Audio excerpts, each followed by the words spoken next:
Have you ever stopped and thought about the cards you've been dealt in life? Have you ever stopped and looked at your life like it was a hand of cards? Some of you may look at your hand and say, I have a great hand. I'm going to keep them all. Some of you may look at your hand and say, these cards are rough and bitter. If I could just exchange these cards for better ones, then I'd be okay.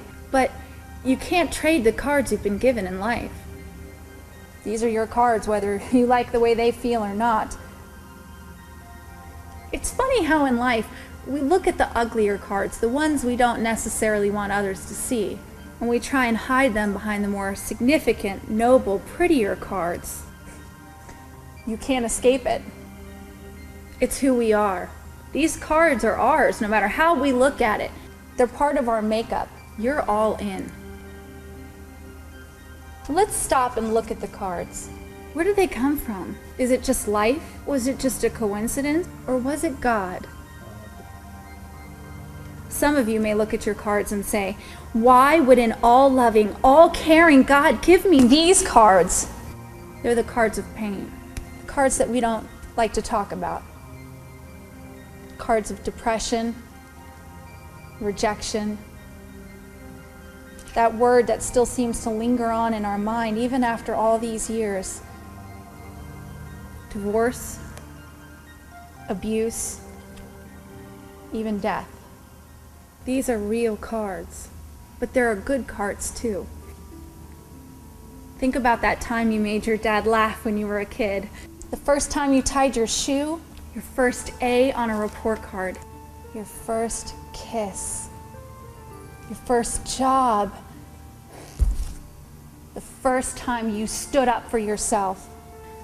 These are the cards we're proud of. These are the cards we want to play over and over again. We really care what other people think. These are the cards we want to show them that we have it all together. But what does God think? What if He chose the cards? What would they look like? More than likely, they wouldn't be all happy cards, but an array of good and bad cards. As humans, we don't like the hard cards. We want to avoid them like the plague. But don't discount that God has a purpose for these cards too. He wants to take the disappointing cards and use them to fill us up with hope and joy. To God, they're not good cards and bad cards. They're just cards. Cards that give Him glory. Cards that show that it's His story, not ours. Cards that may even give us a glimpse of what heaven is like. The crux of the matter is, are we going to keep pretending like we're dealing with our cards?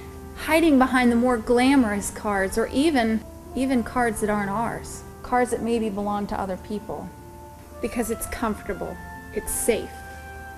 But if we do that, are we going to miss out on all that God intends for us? Will we be missing the rich lessons that can come from His kingdom? From His view, you may have been given the best hand you could have imagined. As for me, I'm going to play the hand I've been dealt.